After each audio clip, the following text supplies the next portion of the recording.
석유가 만약 있다면은 이제 딱 8년 남았습니다. 다 일본께 될 수가 있는데 한국하고 반씩 나눌 필요가 있겠느냐. 칠광구 가문진수 칠광구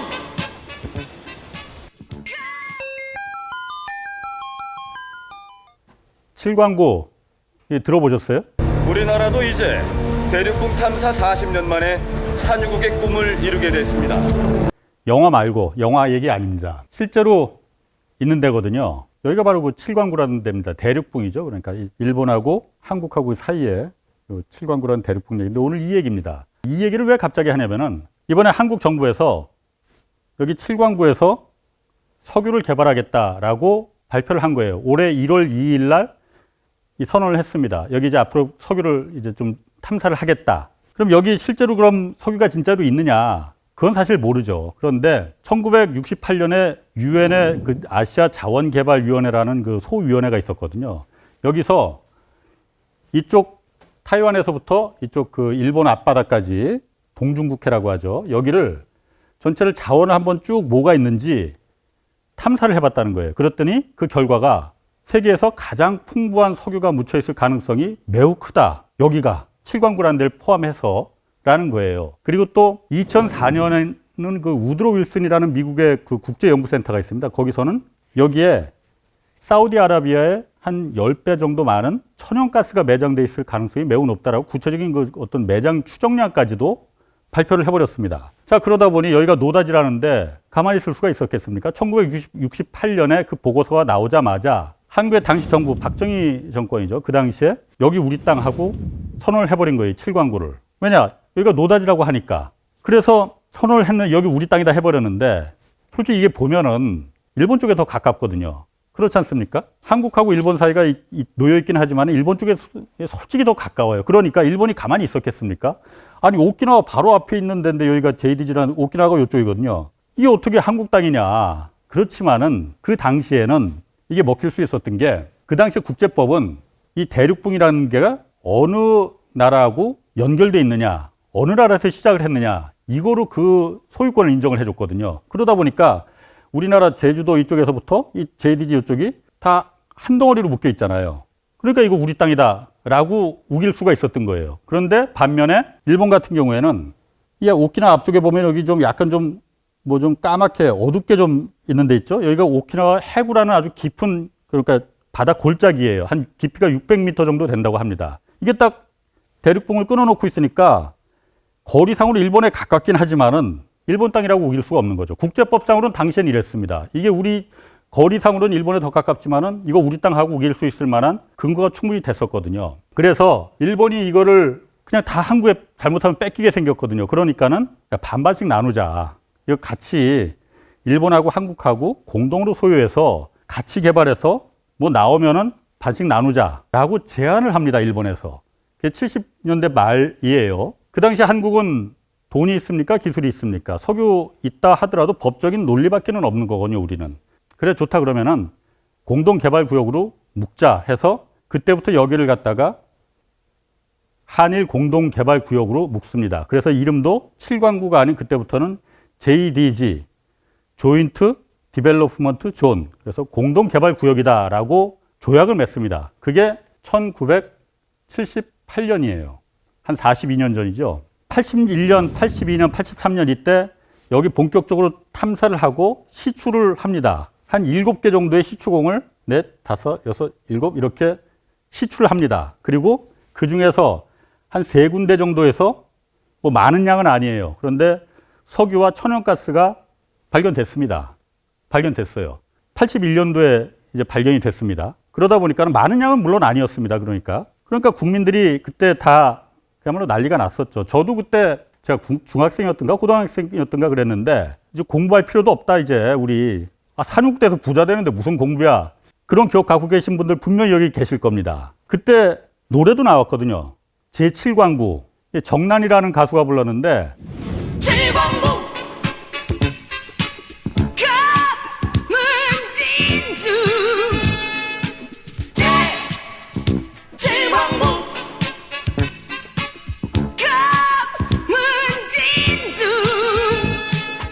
그 노래까지 나올 정도로 다 우리가 이제 곧 산유국이 된다라는 그 꿈에 다들 부풀었었습니다. 그런데 갑자기 1986년에 일본이 이 7광구 JDG 개발을 더 이상 안 하겠다 하고 철수를 다 해버립니다. 아니 왜? 이렇게 노다지라고 하는데 일본이 철수하고 나서 그러면 한국은 그럼 우리끼리 그냥 우리가 혼자 하면 되는 거 아니야? 근데 그게 그럴 수가 없는 거죠. 없게 돼 있었습니다. 왜냐? 1978년도에 맺은 한일 간의 그 대륙붕 그 조약, 공동개발 조약, JDG 조약이죠. 여기에 발목이 잡힌 거예요. 여기 뭐라고 써 있었냐면은 이게 그때 이제 1978년도에 맺은 조약 원본인데 양국이 한국과 일본이 두 나라가 항상 여기를 탐사나 개발을 하려면은 같이 해야 한다. 어느 한 당사국만 해서는 안 된다라고 조약에 아예 못을 박은 겁니다. 그러다 보니까 일본이 철수한다고 하면 한국이 하고 싶어도 못하게 되는 거예요.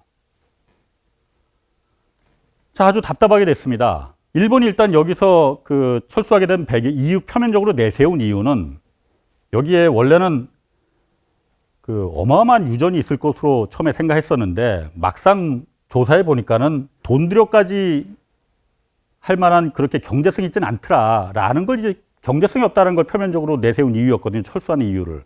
근데 그거는 사실 좀 핑계라고 보여지고 일본한테는 다른 속셈이 있었습니다. 뭐냐면 말이죠. 1982년도에 아주 중요한 해양법의 움직임이 있었습니다. 그 전까지는 이게 우리나라에서 쭉 한 덩어리로 연결돼 있으니까 이게 우리 땅 할 수 있었다는 거 아닙니까?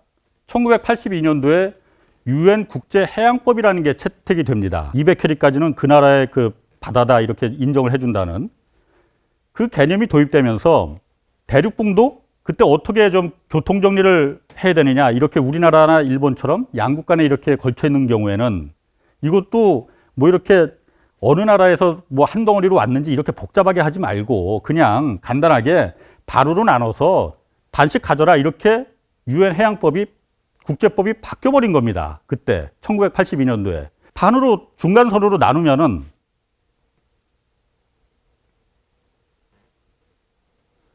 그 일본이 다른 생각이 안 들 수가 있겠습니까? 이걸 보고 국제법이 이렇게 바뀌었는데 그 전까지는 이게 다 한국 땅으로 인정받을 수 있는 국제법이었는데 1982년을 기점으로 해서 국제법이 이렇게 바뀐 거예요.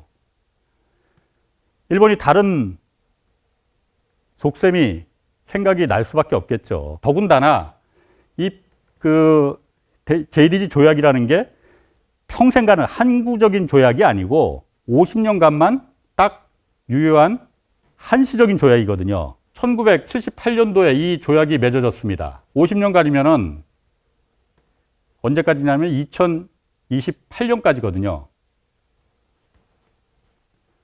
이제 딱 8년 남았습니다. 여기 묻혀있는 이 석유가 만약 있다면은 시간이 흐른다고 해서 어디 도망가는 것도 아닌데 기다리면은 다 일본께 될 수가 있는데 굳이 그야말로 그때 개발을 해서 한국하고 반씩 나눌 필요가 있겠느냐, 이 생각이 든 거죠. 그거 안 들겠습니까? 사실 저는 이거 보면서 일본 이해했습니다. 아, 그럴 수도 있겠다. 그런 생각이 들 수 있겠다. 라는 생각 했습니다. 그래서 저희가 이번에 취재하면서 일본의 일본 정부에서는 일절 인터뷰나 이런 부분을 아예 다 거부했습니다. 거부했고, 일본의 그 해양 정책, 일본 정부의 해양 정책을 자문하는 10인의 위원 가운데 자문위원단이 있거든요. 그 중에 한 분과 저희가 좀 인터뷰를 했습니다. 그랬더니 그분 딱 말하는 게 뭐 단호하더라고요. 2028년 돼서 조약 종료되면은 이 중간선으로 하면 된다. 그리고 만약 이게 불만이라면은 재판 가서, 국제재판 가서 이 부분에 대해서 조정 절차를 밟으면 된다라는 게 사실 굉장히 단순하면서도 그 입장에서는, 일본의 입장에서는 내놓을 수 있는 논리죠. 틀리지 않습니다. 8년 뒤에면은 국제재판으로 넘어갈 가능성이 매우 큽니다. 그리고 우리한테는 사실 그렇게 되면은 매우 불리하죠. 국제법이 바뀌었는데, 국제적인 해양법이 바뀌었는데. 그래서 한국 정부가 이제 남은 시간이 정말로 없다. 8년밖에 안 남았으니까 이 시점에 여기에 진짜 석유가 있는지, 왜냐하면 34년간, 86년도에 일본이 여기서 철수를 했기 때문에 34년간 여기는 시추공 하나 뚫어보지 못하고 손도 못 대본 되거든요. 그러니 이제 8년 남았으니 더 이상 허송 생활할 수는 없고 마지막으로 여기 개발을 하겠다라고 선언을 한 겁니다.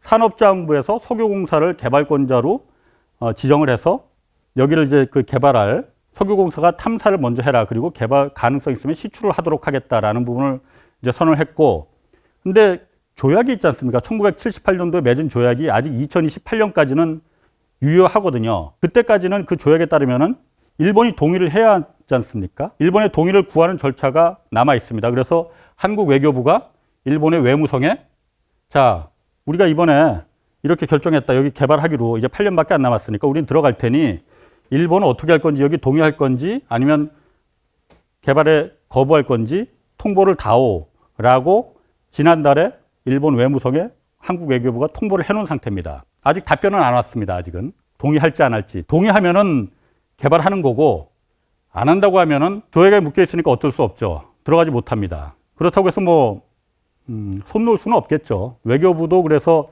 여기에 대해서 이 일본이 동의를 할지 거부할지 모르지만은 그간의 전례로 봤을 때 이쪽이 훨씬 더 가능성이 높겠죠. 이번에 동의를 할 정도면은 동의를 할 의향이라면 과거에 이걸 그냥 놔뒀을 리가 없었겠죠. 그렇기 때문에 이번이 마지막 승부라고 한일 간의 대륙붕 7광구를 두고 벌어지는 이 싸움에서 마지막 승부라고 저희가 이름을 지은 겁니다. 자, 뭐 쉽지 않은 싸움입니다. 그래서 저희가 어떤 방법이 있는 건지 그리고 일본의 논리의 허점은 무엇인지 그런 부분도 좀 나름대로 취재해서 전문가들의 말을 좀 들어봤습니다. 그 부분은 이제 다음 시간에 좀 얘기를 하도록 하고요. 본 방송은 이날입니다. 3월 21일 토요일 날 저녁 8시입니다.